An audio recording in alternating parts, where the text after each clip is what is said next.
Good evening, respected teachers and students. I am Dr. Nirmala Pawar from Bhavans College, Andheri, Mumbai. I would be talking about Atmanirbhar Bharat. At the outset, I would like to extend my sincere thanks to our beloved principal, Dr. Zareen Bathina ma'am, our IQAC coordinator, Dr. Ujjwala Phatak, and her team for giving me the opportunity to talk on the most discussed topic, Atmanirbhar Bharat.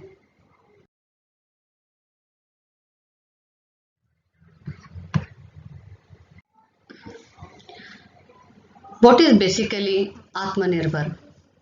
Atmanirbhar means self-reliance. On 12th May 2020, our Prime Minister, Honorable Narendra Modi ji, talked about this vision. We have talked a lot about this concept of Atmanirbhar or self-reliance. But during this pandemic situation, during this COVID-19 situation, this concept has gained more importance. In this situation, all economies are needed to become self-reliant. While talking about our economy, since we are the second most populous country and we do have our own market, this concept becomes more important. Once our Prime Minister, our President APJ Abdul Kalam had said, India needs to become a superpower, economic superpower by 2020. Though this goal is far now, we cannot say that India will become an economic superpower during this 2020. We can see this economic slowdown going on due to this COVID-19 situation. But definitely, we can witness from China's example that how a country could become a superpower with self-reliance. Self-reliance does not necessarily mean cutting away from the global economy. As we all know, this is the era of globalization. With the liberalization policy, all the economies in the world today are open economies. So we cannot cut away from all the competition. Self-reliance does come through competence and not through protection.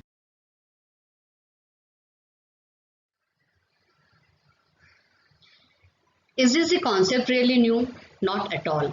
Its roots could be seen in the very old, our own historical Swadeshi movement, which is 100 years old.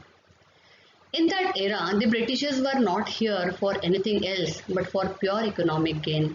And if we need to uproot them, Gandhiji has realized that buying Swadeshi was very essential. That is what was the self-reliance during that time. You can see from these posters our cute Bharat Mata is saying that Swadeshi Kharido.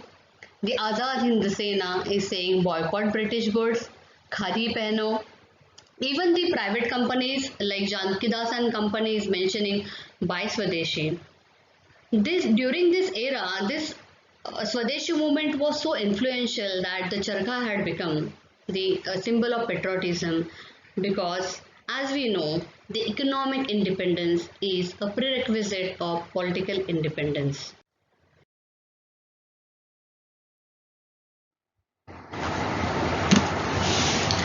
Gandhiji's model of self-reliance was related to or based on the village model. Village which was a micro unit but thought at macro level. Gandhiji thought that if a village could become self-reliant, then entire nation would become self-reliant. During that agrarian economy period, we can see that all the needs of the villagers were fulfilled by the village itself. The agrarian economy was that the agriculture used to supply food grains. The allied activities like dairy and fishery used to supply their food grain needs. Even the clothes and textiles were supplied by the village itself. We can see the weaver is there. The blacksmith is providing tools to the villagers. We can see the pottery is there and even the artisans were there. Now, this model was based on that agrarian economy. The today's economy is different. This model 100% is not applicable in the present era, but because we have the secondary and tertiary sector as well. But the basic of this model, which is the self-reliant economy, is definitely applicable to this period.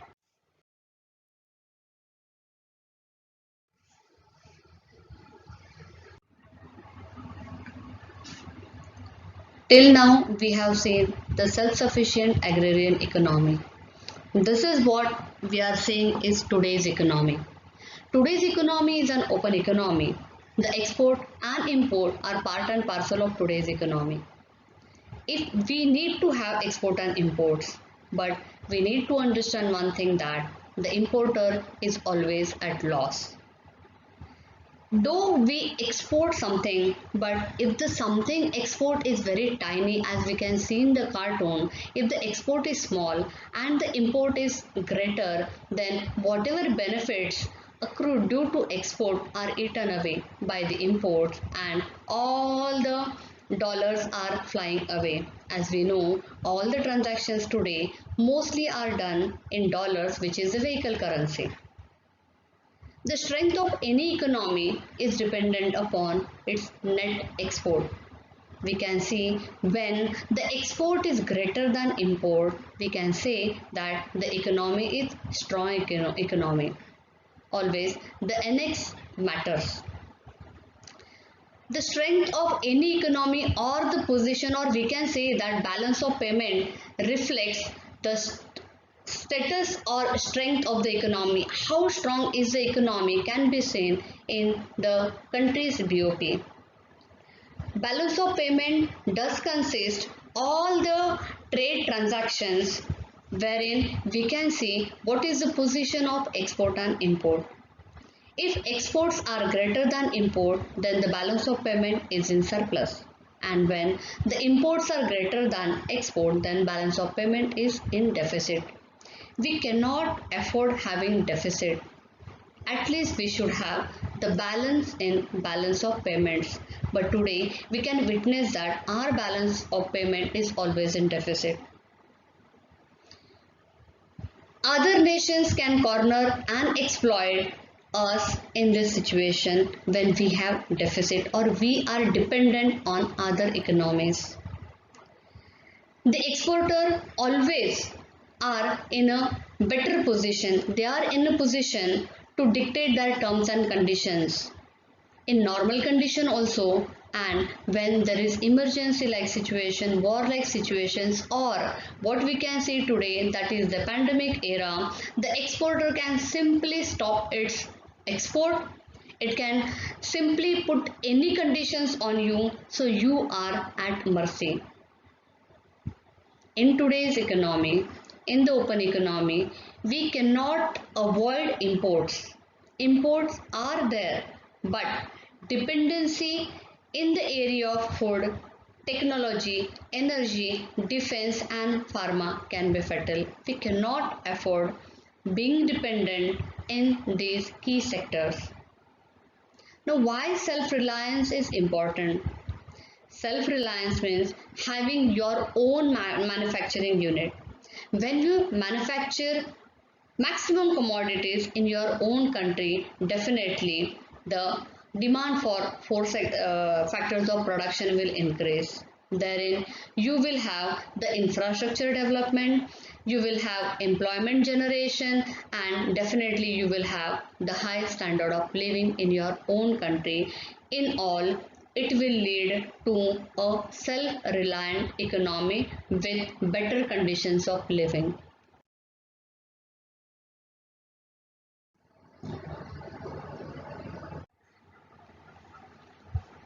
There are many cartoons showing the condition or situation of the economy. Here in this slide we can see that the first cartoon is showing that the person is happily, or the country is happily exporting, assuming that yes, we are exporting and we are earning the foreign exchange, but on the other hand you can see that the import is 4 times higher.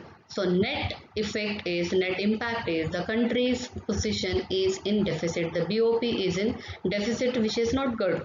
And when your imports are triple XL and if your export is small, then definitely there is a huge gap and it will result in the sick economy which may collapse at any point of time.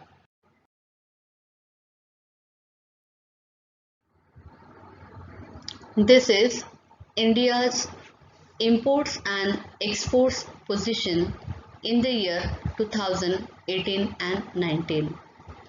If you can see, India's net imports were 514 billion US dollars. India's net exports were 330 billion US dollars and the net deficit is of 184 billion US dollars. The data has been taken from Directorate General of Foreign Trade 2018. As discussed earlier, imports and exports are part and parcel of an economy because today all the economies are open economies. While talking about imports and exports, first we will focus on India's exports, which are 33 billion US dollars. India exports to USA 52.4 billion US dollars. It exports to UAE quite a lot, which is 30.1 billion dollar. It also exports to China 16.7 billion US dollars.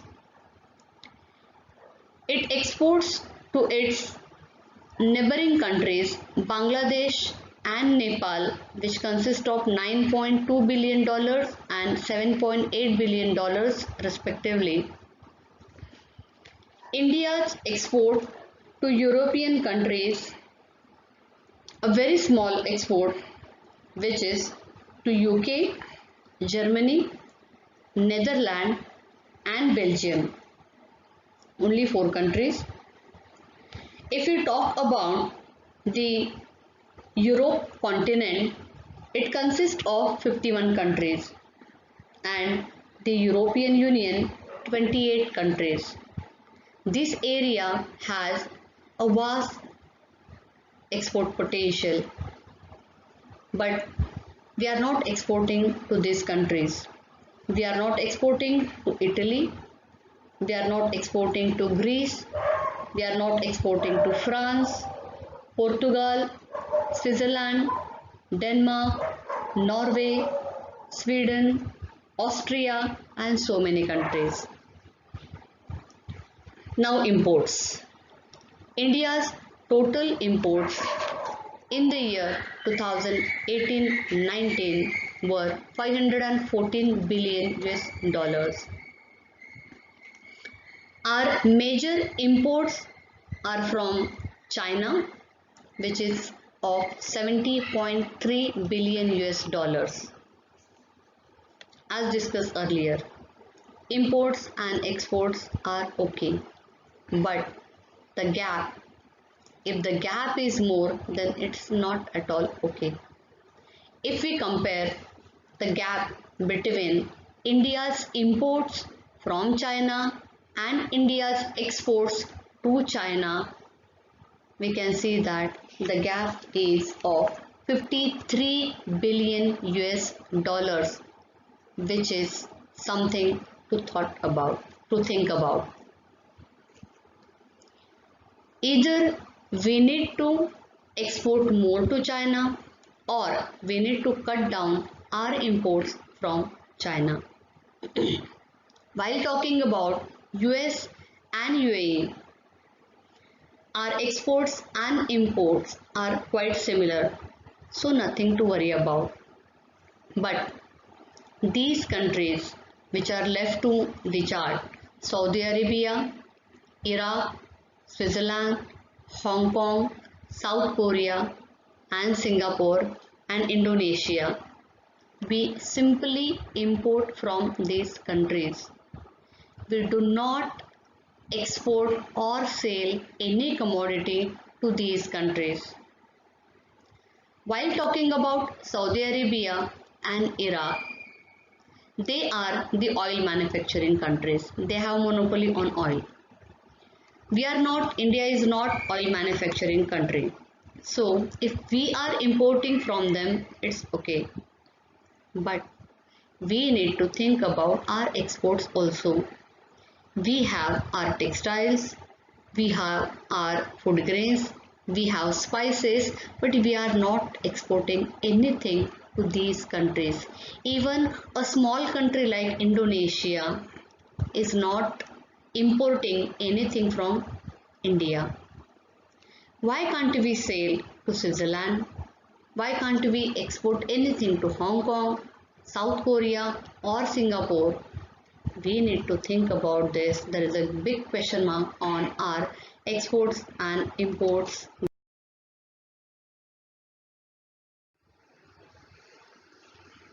We have seen that there is disequilibrium in our BOP. Now, what is the remedy for this situation? The remedy is being self-reliant. Our Prime Minister has come up with the self-reliant scheme of Atmanirbhar Bharat Yojana. It is not mere a wish, it is a properly planned program. Our Finance Minister has announced a special economic package of 20 lakh crores, which is equivalent to 10% of India's GDP and much more than entire GDPs of many countries. This Atmanirbhar Bharat Yojana has its roadmap. It has its 5 pillars, which are economy, infrastructure, system, demography, and demand. While talking about economy, Indian economy earlier was agrarian economy, but now we can see the secondary and tertiary sector are dominating India's GDP. We need to have huge changes in our economy. While talking about infrastructure, we need to have good quality roads, speedy trains, airports, ports, warehouses, electricity, etc. The system should be compatible with the world economies. It should have advanced system with the use of IT, software, smart cities, etc. Our demography is our biggest asset and we need to use our asset for our benefit. Demand. No economy, no demand persist or sustain without proper demand. So whatever we manufacture should have sufficient demand for it. The coming slides we will discuss about the provisions made for all these sectors.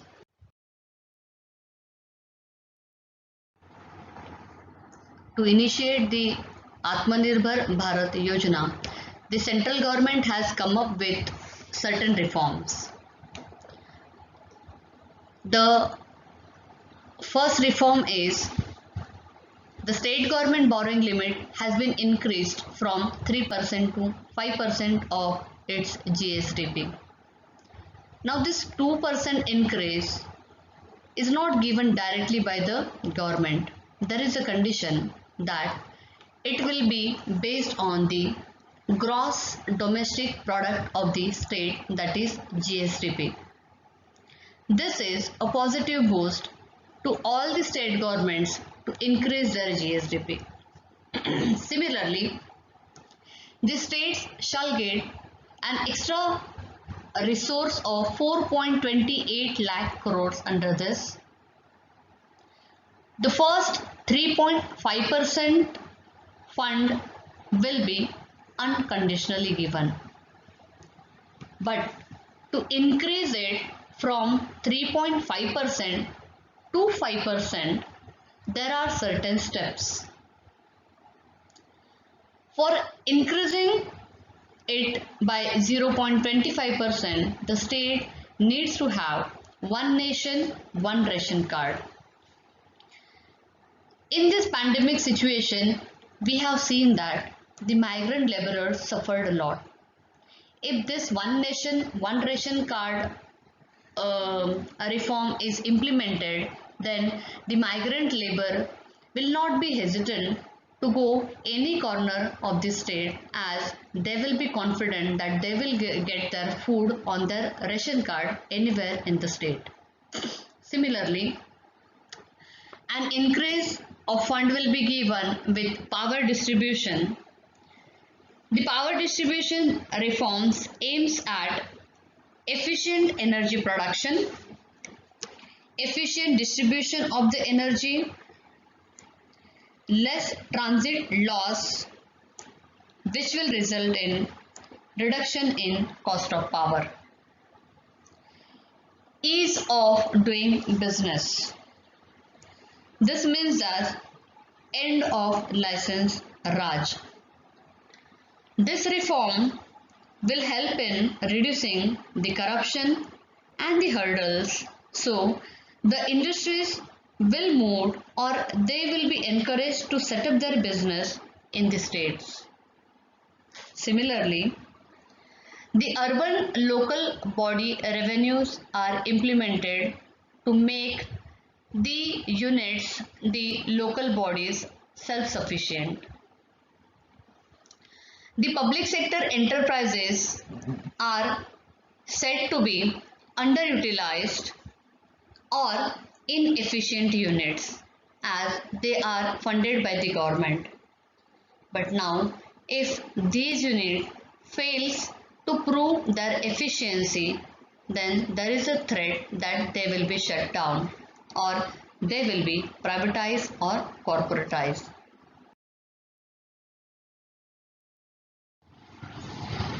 Now we will talk about the first pillar in the Atmanirbhar Bharat Yojana.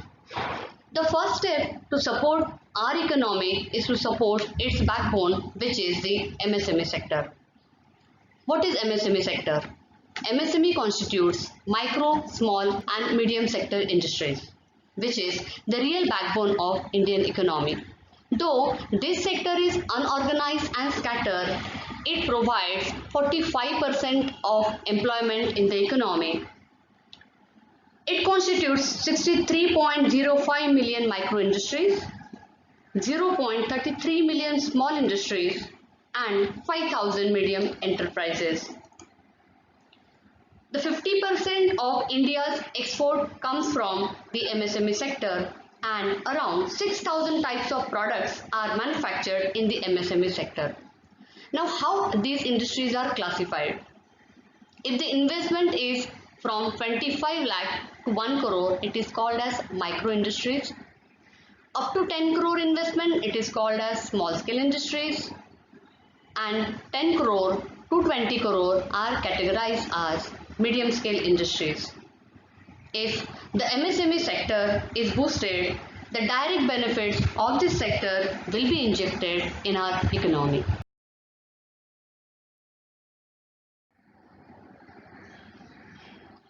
Now, what are the provisions for MSMEs? The government has allotted 5.95 lakh crores to MSME sector under the Atmanirbhar Bharat Yojana. This fund will be a boon for the MSME sector, especially during this COVID-19 situation.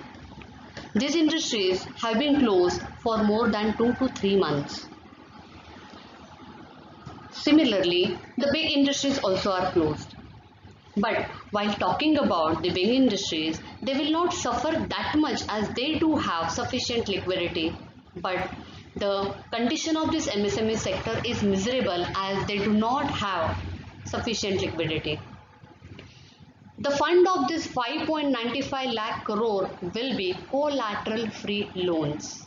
It means that the MSME sector do not need to provide any guarantee or security for getting this fund. Secondly, the micro sector unit, which was the condition was up till 1 crore investment. Now this investment has been increased to 5 crore. Why? Because this micro industry sector used to be reluctant to expand their business beyond 1 crore, with having the fear that the government may change its rules.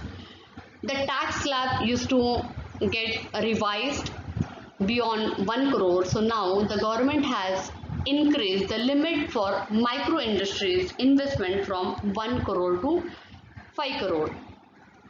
Same thing for the small units, small industries. It has been increased from the limit has been increased from 10 crore to 50 crore, and for the medium scale industries it has been increased from 20 crore to 100 crore.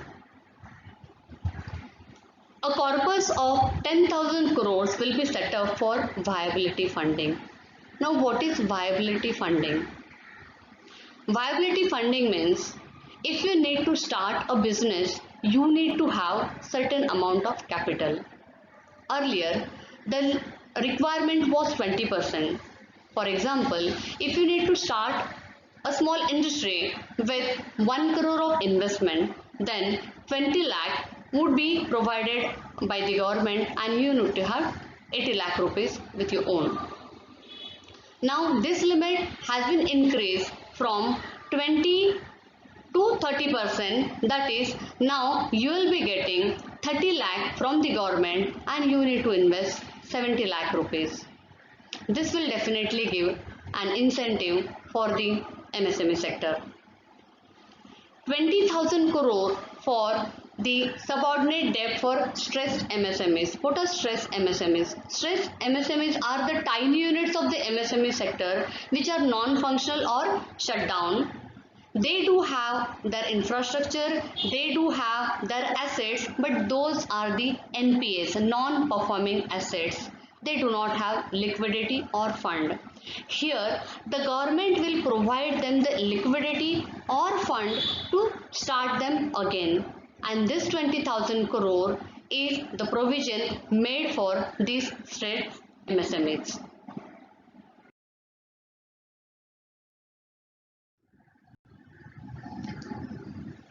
Now, what about the welfare of the workers? For the welfare of the workers, we do have Employees Provident Fund. Employees Provident Fund is a joint responsibility of the government and the employer. 50% of the contribution in the EPF is put by the government and 50% by the employer. As such, this MSME sector face the problem of fund, and especially during this period of COVID-19 and the slowdown, the employer as such face a lot many problems, and putting money in the EPF is a big liability for them. Keeping in mind this, the government has taken the entire responsibility of this EPF for the workers totally. Now, what about the payment dues to MSME sector from the government? Many government projects are undertaken by the MSMEs and completed in time. But what comes next? Next is the bills. As we know, the functioning of the government offices, clearance of the bill is a big problem for the MSME sector. There are so many complications, so many corrupt practices are there. We know all those things. So, to avoid this and to give them fund in time, the government has said that the payment dues to MSME sector by the government and the CPSC will be cleared within 45 days of time. No global tenders up to 200 crores. Earlier, whenever any government project is there it used to be open for all. So even the foreign companies used to bid for the tender. So for the MSME sector, there was a big threat and competition was there from the big industries as well as the foreign companies, which has good infrastructure, good technology, and their bid used to be at lower amount. So there was a threat to not to get these tenders. Now the government has said that no global tenders, no foreign investment will be there up to 200 crores to give these projects to the MSME sector. Street vendors, the very tiny units or micro units, for them even the 1,000 rupees capital or liquidity is a big amount. Like chai wala, pan shop wala. So for them, the government has made some provision. Now, the street vendors will be given an initial working capital of rupees 10,000 through the banks, and this shall increase the liquidity in the market by 5,000 crores.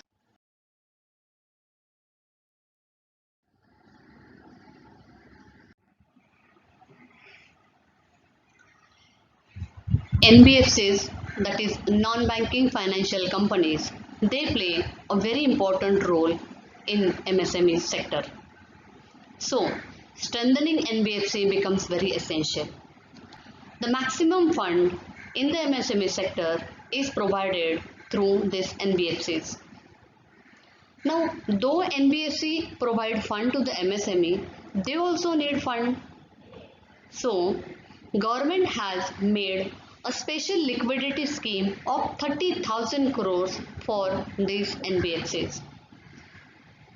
While talking about the housing finance companies, housing is a sector which generates maximum employment, and when the money is put here in the housing sector, it will help a lot to many people.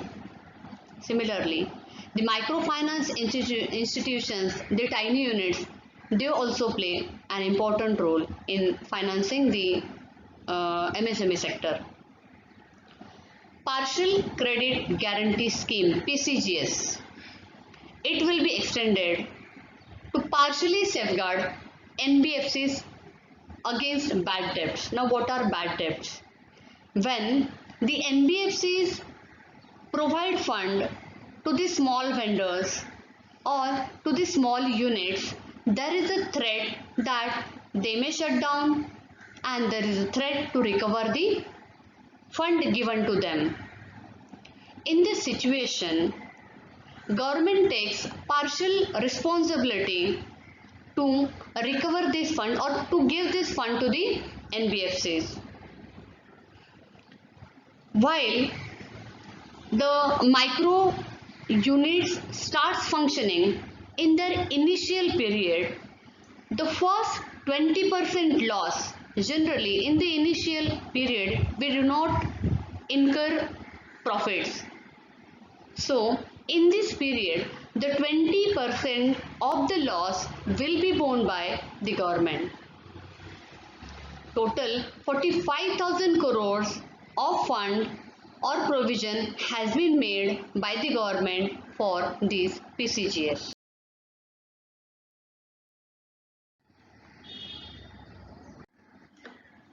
Like MSME sector, another important sector is agriculture, which is the backbone of our economy. Agriculture sector also requires initial capital for so many things. For that, already we have Kisan credit cards and they are a good success. But as we know, okay, now the monsoon is reaching and the Kharif will start. The farmers require capital for so many things, for buying seeds, for buying fertilizers and all. So for that, 2.5 2 lakh crores of concessional credit has been given by the government through these Kisan credit cards. Definitely, they will earn their income, but when the final product is ready. But before that, whatever they require will be provided by the government through these Kisan credit cards, and around 2.5 crores of farmers will be benefited through this scheme. 1 lakh crores has been given for agricultural infrastructure like irrigation, then warehouses, good quality roads and all, and development projects at farm gates and aggregation points. What are aggregation points and farm gates? Aggregation points such as the cooperative societies and farmer producers organization, and the farm gate refers to the market where buyers can buy product directly from the farmers. But for the buyers to reach to the farmers, we need to develop the basic infrastructure.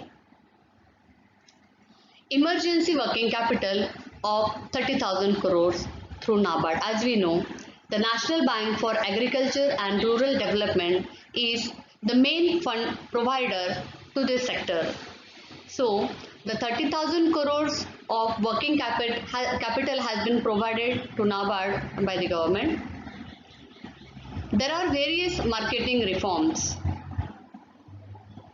For selling their product, earlier the farmers were dependent on the APMC license. So, whatever minimum cost of production was there and whatever profit they could have got by selling their produce at higher profit, they couldn't do that because whatever profit was there was eaten away by these middlemen in the APMC market. To avoid that, the government has removed this license system now. Now the farmers can directly sell their produce at any corner of the nation. They have been allowed to sell their produce everywhere in the country without any hurdles. Price of the crop to be conveyed before sowing. Now, assume that if one farmer is sowing onion and today's onion price is 30 rupees kg, he will have a picture of his profit in his mind that he will get the profit as per rupees 30. But as we know, agriculture is highly dependent on so many things like monsoon and other things. It is a risky profession. So, he may earn profit or loss, but he cannot predict that. With this, the price of the produce is conveyed by the government to the farmer at the time of sowing only. So, if he is sowing, he will be conveyed that, for example, your onions will be sold at rupees 20 per kg. So, he will have a clear-cut idea of his profit, and it will be an incentive also. Legal framework has been revised so that the farmers can sell their produce directly to the processors. For example, a potato producing farmer can directly contact to the chip manufacturing company and he can sell his potatoes at a higher price to the chip producing company. Similarly, he can directly approach to aggregators, the large retailers like DMart we have, Star Bazaar we have. So the farmer can earn maximum profit when these hurdles are not there. Similarly, he also has the opportunity to export his produce directly to international market.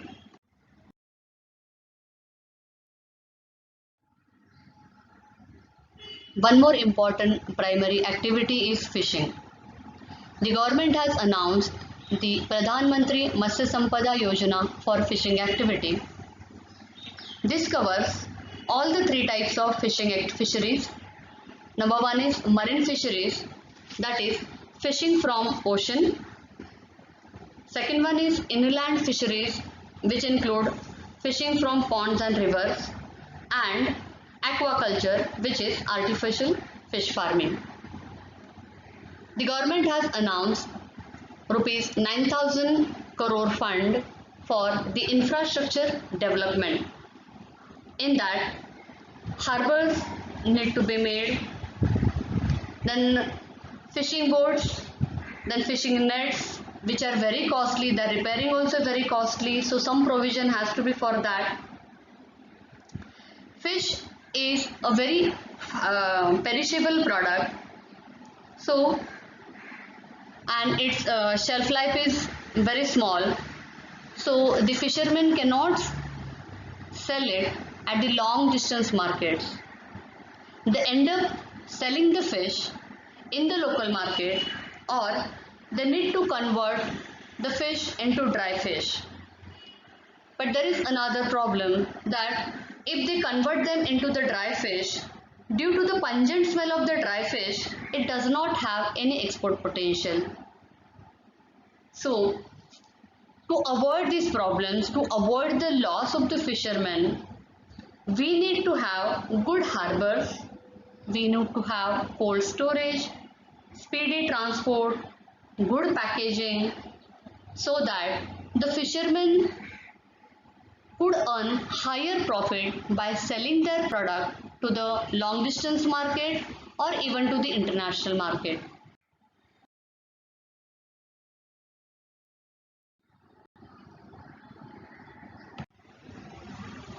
One more important allied activity is the dairy industry.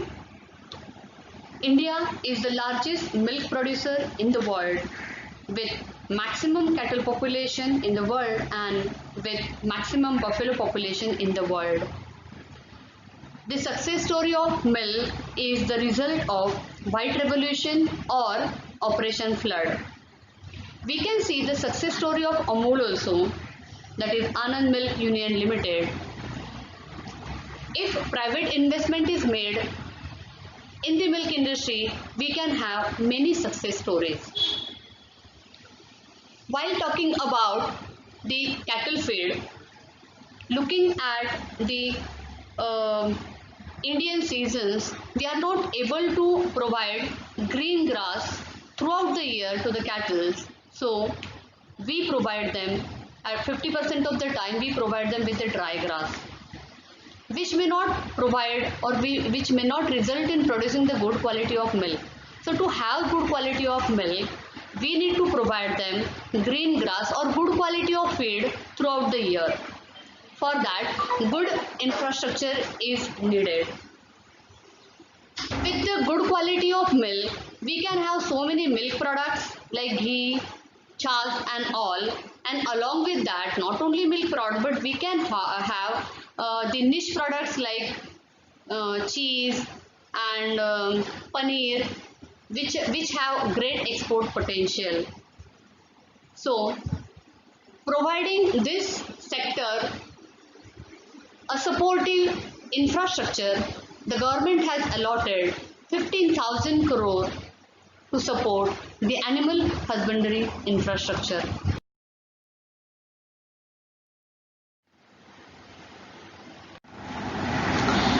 In order to boost the forestry, the Campa fund has been allocated by the government, that is Compensatory Afforestation Management and Planning Authority. Total 6,000 crore of rupees have been allocated. Earlier, this fund used to be used for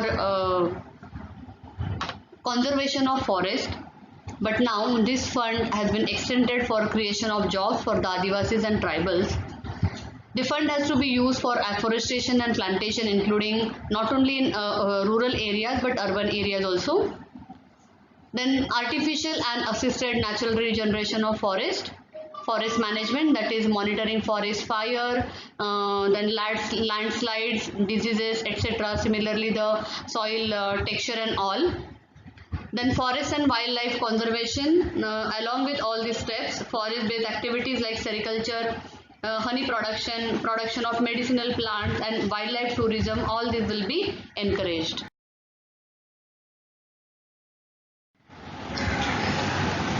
Now we are moving to the second pillar of Atmanirbhar Bharat Yojana, that is infrastructure development. In this COVID-19 period, we have witnessed the miserable condition of the migrant laborers. They were facing the problem of accommodation. So now the government has announced the Pradhan Mantri Awas Yojana. Under this Yojana, the affordable rental housing complexes will be provided to the migrant workers in the rural area as well as urban area, so that these laborers can easily move from one city to another city and even one state to another state. While talking about the efficient airspace management, the efficient airspace management is maximum use of available airspace. This can be done with the help of satellite-based augmentation system, that is SBAS. Indian SBAS is known as Gagan. In this system, continuous signals to the aeroplanes are provided not by the ATCs, that is air traffic controllers of which are ground based, but from the satellite located in the space. These signals are very precise and accurate, and with the help of Gagan, a flight can maintain a straight line distance, have efficient takeoffs and landing even in the poor visibility conditions, and more number of aeroplanes could be accommodated in the given airspace. All this will result in saving time, fuel and increased efficiency. It is expected to save up to approximately 1000 crore rupees. To have more modern Gagan connected airports, we need large investments which can be catered through public-private partnership, that is PPP model. And as we know, Mumbai International Airport is managed by the GVK, which is an Indian private company. Now while talking about our defense, we import our arms and ammunition from USA, France, Israel, Russia.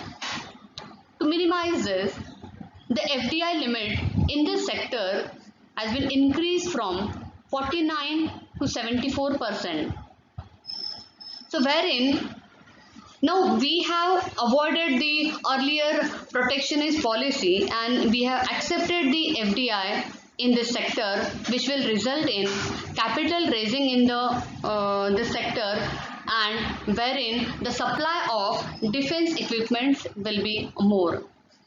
And this has done under the Make in India initiative in the defense sector. Though this was in the infrastructure development in this Atmanirbhar Bharat Yojana.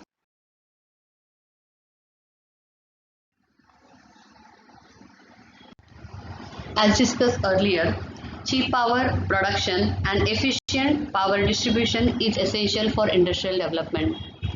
This has been done by the distribution companies, that is DISCOM. But during this lockdown period, since the energy consumption has gone down, these DISCOM companies are running into losses. To help them, the government has announced 90,000 crore liquidity to support these companies. Similarly, till now we used to have private power DISCOMs in many states but not in the union territories. But now the private DISCOMs are allowed in the union territories as well. One more important source of energy is coal. India has huge coal reserves, but the condition of the coal mines is miserable. Therefore, 50,000 crore rupees have been allotted to improve this coal mines infrastructure, machinery to extract coal, and to lay the railway lines from the mines to the nearest railway station. Then for the coal blocks can be given away to private companies by open bidding process. This will reduce the burden of the government and will also result in optimum utilization of the coal reserves. Now the RERA. To help the construction sector, the Real Estate Regulation Authority, that is RERA, has extended all deadlines by a period of 6 months. As construction activity stopped during the lockdown period, the existing deadlines may result in penalty actions taken against the builders and various unwanted litigations. Shifting the deadlines will help to avoid these problems.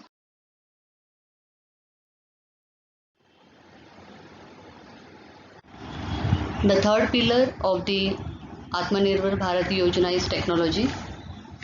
We need to shift and upgrade to the world-class technology level in all the fields.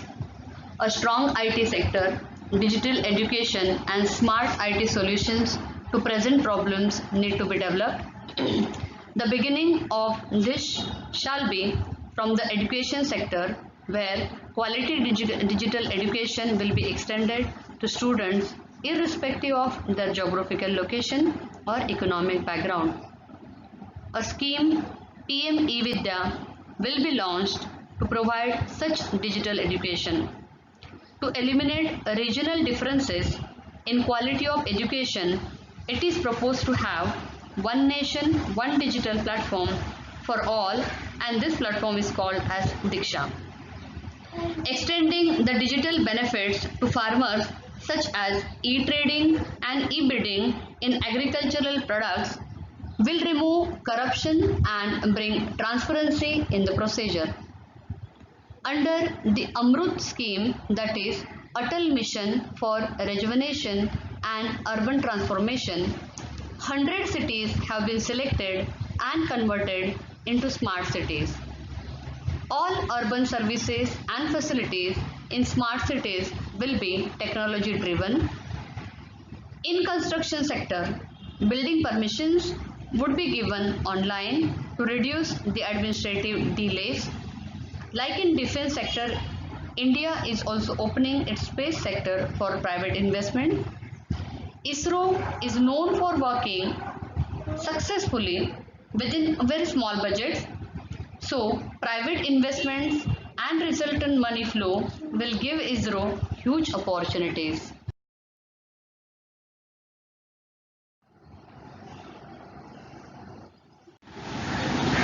The fourth pillar is demography, which is an important asset to India.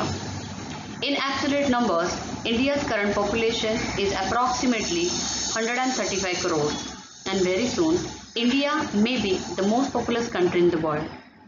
Not only the population, but the dominant age group of the population is also in our favor. Almost 63% of India's population is in the working age group, which will lower the dependency ratio of the population. Such vibrant labor force, if effectively utilized, can sustain very cheap production cost of goods. Up till now, China has made use of this policy of cheap manufacturing and dumping. With an equal or larger labor base, India can effectively counter China to become the world's manufacturing hub. Of course, to achieve this goal, it is imperative that educational and skill development of population is given due care. The benefit of population is not only for production but also as a consumer base. We do not need to depend upon any other country for sale of our industrial produce. We have witnessed in the past that even if sanctions are imposed on our exports, the domestic market is sufficient to support our industries. This advantage is available to very few countries in the world. Thus, in future, India's population will be an asset and not a liability.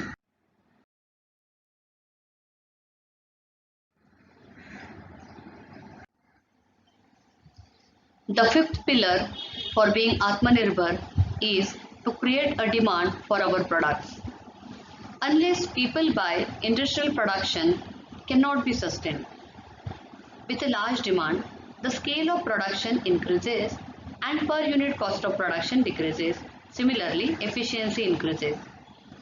It means that with a larger demand, an industry can provide better quality goods at a cheaper cost. On the other hand, if demand is low, the scale of production decreases, cost increases, and efficiency reduces. With increasingly product cost and inferior quality, the firm will very soon be pushed out of the market. Thus, demand plays a very important role. If we take an example of Videocon, an Indian company, it was one of the premier companies manufacturing mobiles in India. However, as Indian consumers preferred foreign brands, demand for Videocon continuously declined. As a result, the market share was grabbed by Chinese and Korean competitors like Oppo, Vivo, Samsung, etc. Today, these companies can offer better features than Videocon at the same price. Could the picture be different? Possibly yes. If Indians would have preferred Videocon in the initial growth period, the economy of scale benefit would have been available to this company also. And today, Videocon mobiles would have been available as good and as cheap as Oppo, Vivo and Samsung. As the demand is generated mainly by the local population, it is time to think whether we should go back to the Swadeshi ideology again. Our Prime Minister Modi ji has already appealed Indians to be vocal for local. But is it really practical and possible? Is India the only country advocating this policy? We have the answer to this in the next slide.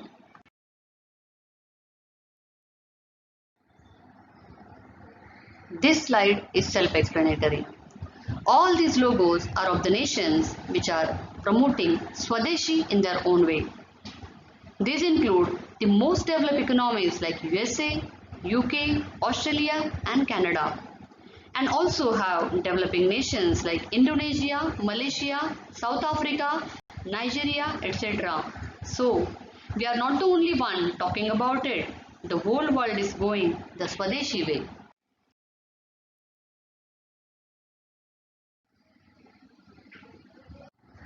The time has come that we revive the Swadeshi in its modern avatar, and instead of Bharat Mata urging India to buy Swadeshi, India now becomes a roaring, aggressive lion in the world economy.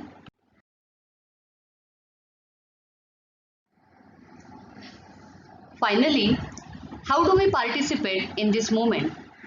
It is similar to a consumer movement. Environmentally conscious consumers across the world have developed a green consumerism movement where they insist on green products even if they are costlier.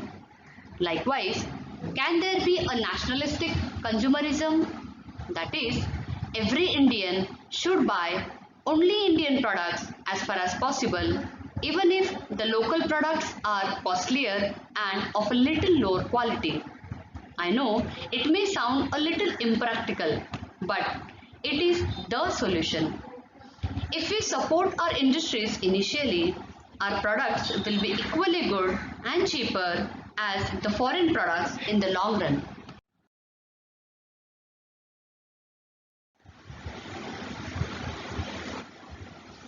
Let's identify the Indian products. On the barcode of any product, the first three digits show the company's country of origin. The companies registered in India will have 890 as the first three digits of their barcode. The barcode does not really say that the product was made in India, but it does say that the company which has manufactured it is based in India. Most Indian companies have 890 as their first three digits of the barcode. The easier way out is to look for a made in India label to avoid the confusion.